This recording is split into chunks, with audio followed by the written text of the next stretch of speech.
What's up, guys? Jason of New Age Revolution down here in the cave with another episode of Whatever Happened To. You see, lately, about a week, I have been grabbing Trapper Keepers from Walmart. Right, Walmart brought back the Trapper Keeper.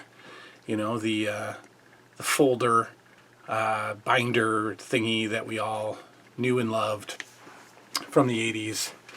And brought it back. Brought it right back, put it back on store shelves. I think there's 4 or 6 of them. I guess they are Walmart exclusives. And they're the ridiculously low price of $8.99. So I've been buying them up just because they're great. And it's been a long time since I've seen an actual 80s Trapper Keeper to compare. But I think they're pretty identical. My man G.I. Joe Ron could attest to the difference between the two. He has a few 80s authentic Trapper Keepers. But anyway, the Trapper Keeper got me thinking about the old days of school, and of course not about high school, because that was drizzling. That was horrible. I have zero fond memories of high school. In that era, really, in general. But elementary school, yes, indeed, elementary school. Lots of awesome things happened then. Lots of fun, lots of innocence, and sadly began a transition, which you'll hear about later. Began a transition out of innocence and into the depths of hell that I refer to as public school. So anyway, let's get into it. Let's talk about whatever happened to elementary school.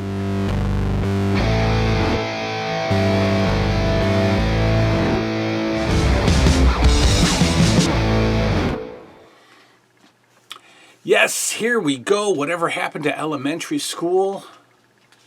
Some of the greatest times of my entire life, actually the best times of my entire life, were in that particular era of elementary school. And I attended, my parents sent me to a Catholic school. We were all baptized Catholic because for Catholics, that's just what you do, right? If you have if you're not really religious, then you just default to Catholic. And if you default to Catholic and you have children, you default to the baptism ceremony. And we lived in a town in upstate New York, in Rochester, New York, called Chili. And we went to elementary school at St. Pius Catholic School. And I'm not sure why my parents did that. I've never really asked them why they sent us to a private school that I assume had a tuition. There's been some, spatters of talk here and there over the years that my mom thought that the public schools in Chili were where the bad kids went. I don't necessarily think that was the case, but there were plenty of elementary schools in Chili, and I don't know how we ended up at a private Catholic school, but we did, and I could not be more thankful for that. St. Pius Catholic School from 1984, sadly, to 1988. That's right, R.I.P. That would be on the childhood headstone. It would say 84 to 88, because that's after 88, after we got yanked out of that school and pushed off to public school, that's when it all went downhill.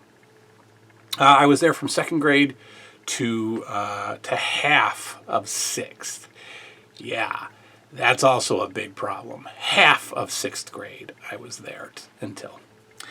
Totally different experience for me than public school, and I got to experience both, so I can speak on it.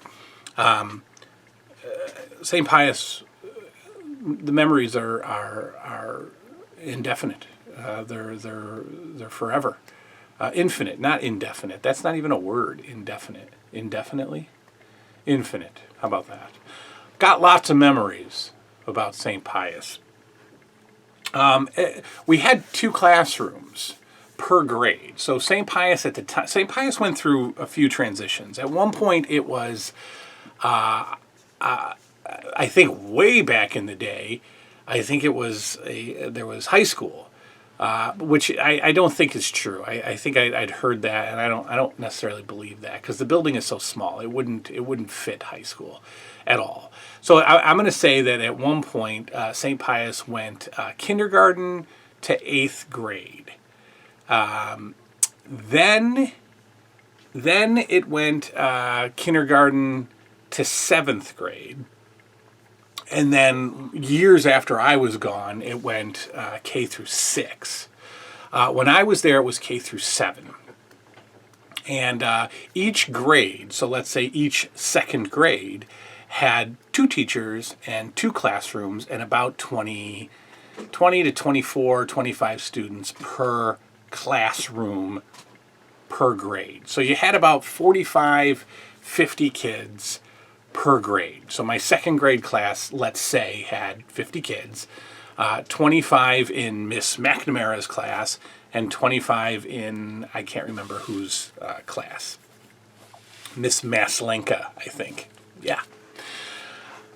So the benefit of that was that you truly knew everybody. Absolutely. And especially as, when we go back into the younger grades, where judging and cliques and choosing groups and ignoring others didn't exist. Not only did you know everybody, you were relatively friendly with everybody. I think you liked everyone, just some more than others. And there were definitely like little subgroups of kids, but that went up maybe 5th, 6th grade. There were definitely kids who were like, "Oh, we're all best friends. It's the 3 of us," So, that wouldn't have been a clique, right? That wouldn't have been like a group. That was just a bunch of friends who were closer to themselves than others. I had one, and I could like, and it's still in my head. I could like picture the little subgroups of boys. I can't remember the subgroups of girls that much. We weren't paying much attention to them back then, but. I remember that, birthday parties back then, you'd have a lot of kids from your class come to the birthday party. In fact, I really don't remember leaving anybody out. I don't think everybody came, but I don't remember not, purposely not inviting somebody. So you knew everyone. And the crazy part of that, and I see it existing even today, had I stayed, many of those kids from St. Pius were there from kindergarten through 7th grade, all together for 7 years, with a few people coming and a few people going along the way. But these kids grew up together, and I see it today, like on Facebook. I see, kids that used to go to St. Pius, they're friends with lots of other kids that used to go to St. Pius. Because, like I said, they grew up together. It's just an amazing concept. 2 small classes per grade, 20 to 25 kids per class, growing up together.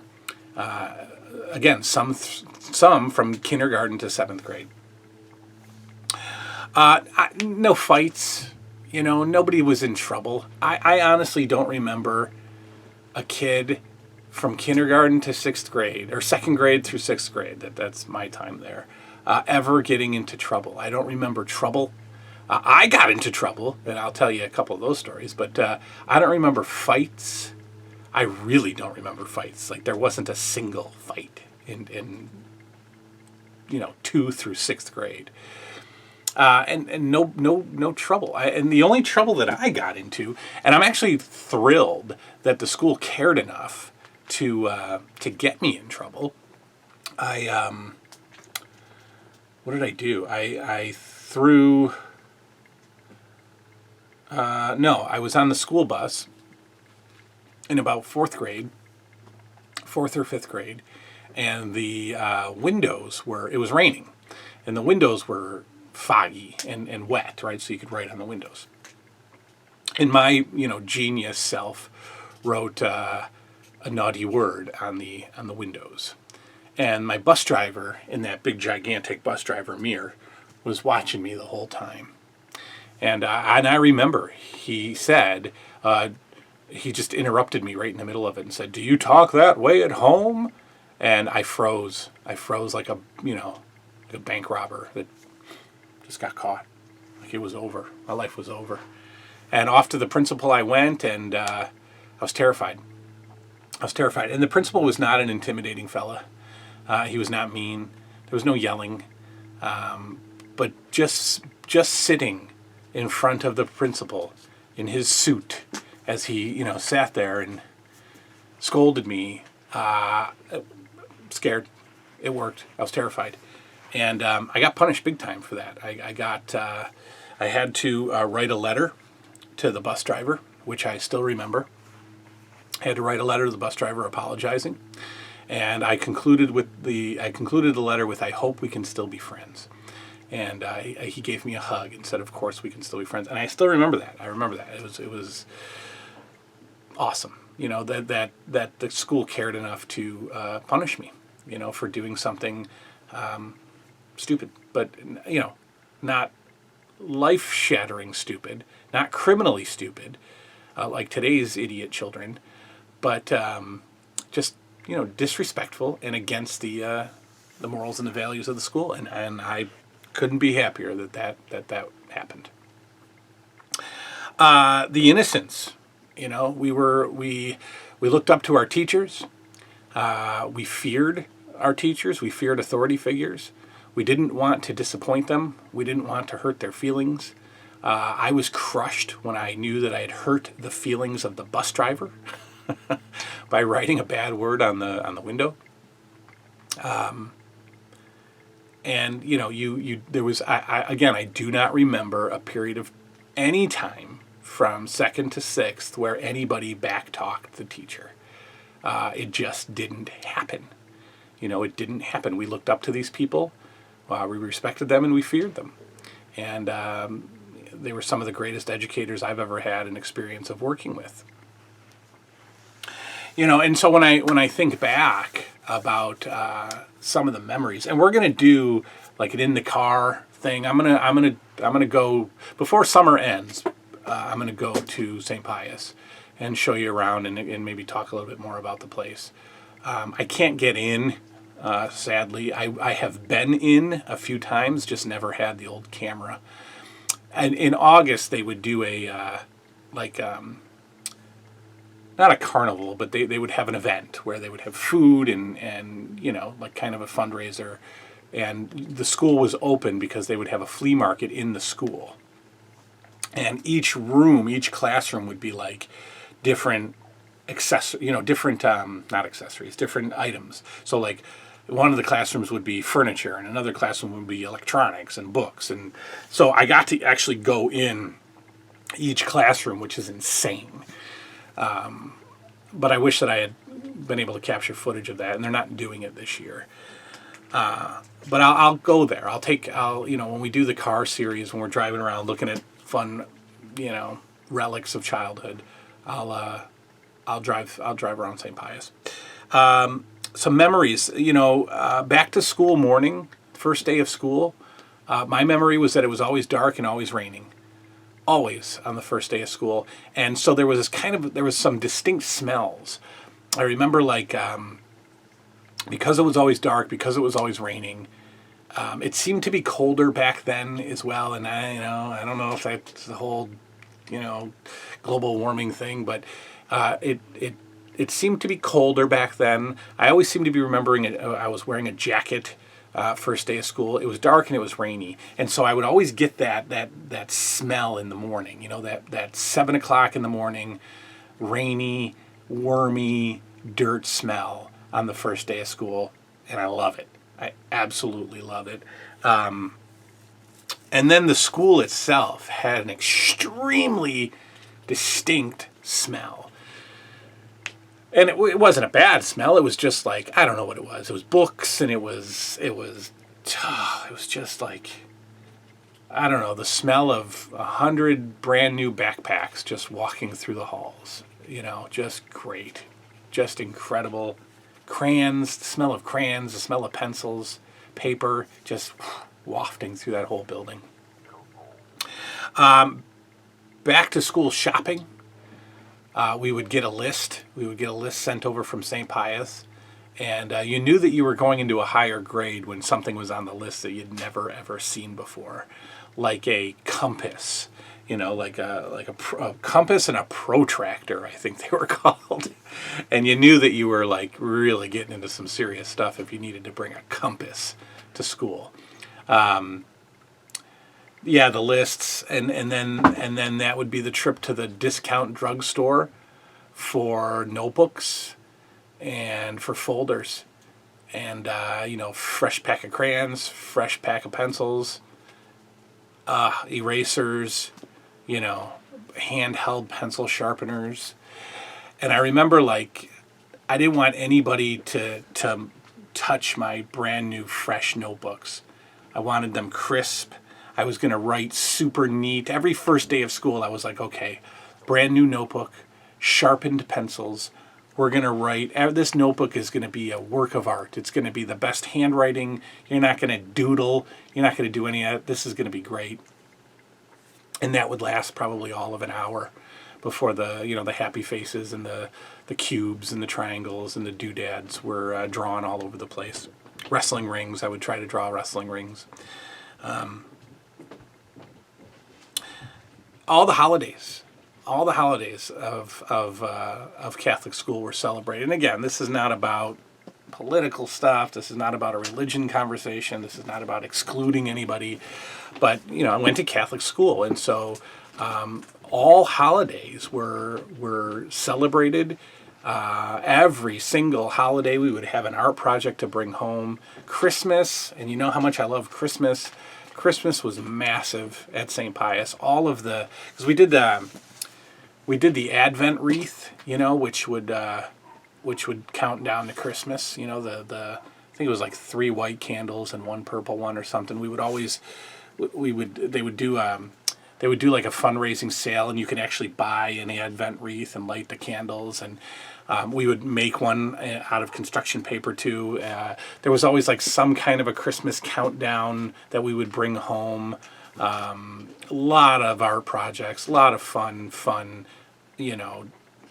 just art stuff representing holidays. And you knew, like as a kid, obviously you knew holidays were coming as a kid, but you don't have the greatest sense of time as a second grader, so when the school told you it was time to start, making heart decorations, you knew maybe Valentine's Day was coming. That's huge. That was huge because we would give everybody cards. You'd get a card from every single kid. The best. That was the best. That's kind of how you knew if a girl liked you or not, is what she wrote in the card. If it was just like, love Amanda or from Sally or whatever. I don't think we had any Sallys, but it wasn't 1953. Yeah, I never got love Amanda. Never.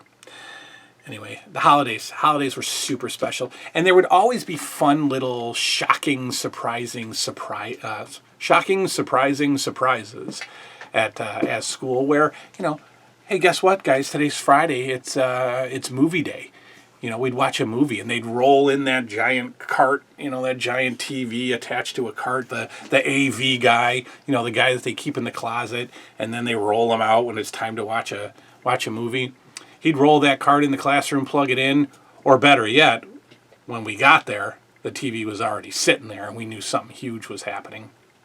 But they would call the other classroom in, and believe it or not, we would share desks. Our tiny little butts, we could fit 2 to a seat in these desks. And so me and Howie Decker would squeeze into these desks and watch the movie. And I can remember, it was always Herbie and the Love Bug. It was always Flubber, and a couple of those, some of those other adult acting Disney movies. So Flubber, Herbie and the Love Bug, I remember. If one pops in my head, I don't know. Parent Trap, maybe. Yeah, we would watch movies, and there'd be popcorn, and it was the best. It was the absolute best. I remember the fundraisers, the candy sales, the magazine sales, and the prizes that would be offered to us kids for selling the most candy bars or selling the most magazines. And they were the best, worst prizes of all time. I mean, they were the best, worst prizes. And we just ate them up. A Walkman, I remember a stuffed animal in a cage. So it would be like you could win a monkey, and the monkey was inside of a cage, like a wired cage. That was the greatest. If you were just kind of a decent seller and showed up and maybe sold a candy bar, you'd get this thing that we used to call a weeple. A weeple. And it was just a cotton ball with googly eyes glued on it and a tail and feet at the bottom. And you'd peel off a piece of sticker, and the feet were sticky. So you could stick the weeples all around the place. They were just little colored cotton balls. They weren't real cotton balls, but they were like, fuzzy with little eyes. Weeples.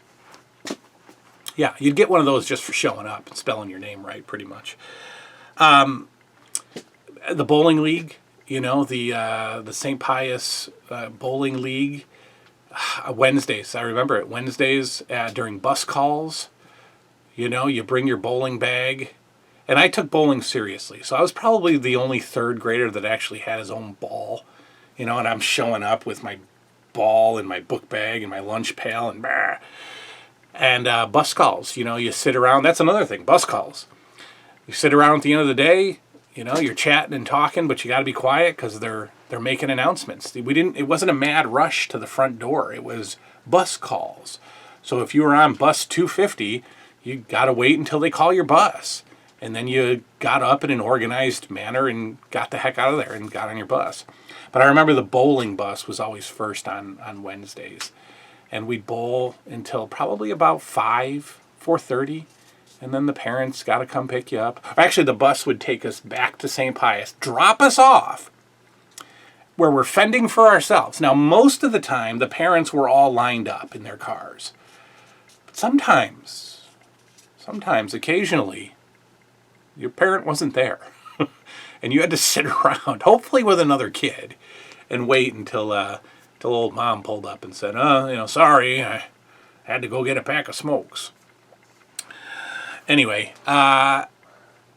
in 6th grade, the downfall happened. The parental divorce, right? So the parents got divorced in 85. And we stuck it out at St. Pius for a few more years. I don't know how my mom did it. I don't know how she paid for it. I think my grandparents paid for it. But we stayed a little while longer. And in 6th grade, I guess it got too much. And my mother had decided to move from Chilai to another town and pull me from St. Pius. Not at the beginning of 6th grade. No. Not at the end of 6th grade. Right in the middle. Right in the middle of 6th grade, which is the most torturous thing to do to a child. Because she's not only taking me from Catholic school and the comfort and the warmth and the familiar faces, but she's putting me into a zoo. She's putting me into a public school and where there's 300 kids, and there's lockers, and there's changing time. There's a 40-minute class, a bell rings, you're supposed to go to another class. Where's the other class? What is this locker thing? Combination? What do I do with this? 2 or 3 floors of a school, massive cafeteria. Older kids. St. Pius had one more grade after me in 6th grade. Arcadia was a high school and a middle school. So you're walking around the hallways with 17-year-old, kids. Horrible, horrible downfall. And that's when I stopped caring about school. That's when I started, detaching from the kids from St. Pius, lost touch with all of them eventually, and began the downfall. But we're going to talk about that, too. A friend of the channel sent 3 very, very, very serious personal questions that he's heard me kind of mention throughout the channel's history. And he said, if you don't want to answer these, don't. But I did ask for all different kinds of questions. And I'm going to answer all three of them. They're going to explain the why I lived with my grandparents, and they're going to talk about a few other sensitive topics. And I love it. I have no problem doing that. So you'll hear about the downfall after St. Pius. But man, elementary school, greatest time of my life. Best part of my childhood, 100%, was St. Pius. And yeah, I still love that place today. It still stands. We were going to send Liam there, but we decided, to homeschool instead. I think he would have done just fine at St. Pius. I don't know. I assume that everybody's kind of as good as they once were. Probably not. There's probably jerks at St. Pius now. There's probably some examples of bullying, and I'm sure they use Chromebooks instead of notebooks. But, that's why we do it at home now. Anyway, elementary school, do you remember yours? I mean, I can name all my teachers right up until 6th grade. Totally. Name them all. Do you remember yours? Do you remember your teachers? Was it fun? Was it just like mine? Give me your memories. Leave them down below. And we'll be back. We'll be back with another episode soon. Talk to y'all later. Go back to elementary school. Good night now. Yeah, and you should.